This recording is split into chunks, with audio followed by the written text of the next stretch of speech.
રાજકોટના પર્યાવરણવિદ શૈલેન્દ્રસિંહ જાડેજાનું નિવેદન સામે આવી રહ્યું છે। શહેરમાં દરરોજ 700 ટન કચરો ઠાલવવામાં આવે છે। નાગરાવાડી સ્થાનિક લેવલે કોઈ જ કાર્યવાહી નથી થતી।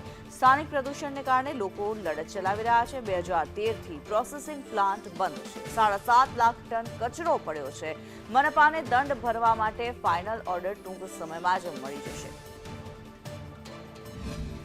કોર્પોરેશન દ્વારા વારંવાર ટેન્ડરો બહાર પાડી નવી કંપનીઓને કામ આપવામાં આવે છે, પરંતુ સ્થાનિકે આવી કોઈ કામગીરી થતી નથી। તેને લઈ આજુબાજુના વિસ્તારમાં પર્યાવરણના પ્રશ્નો બહુ મોટે પાયે ઊભા થયા છે।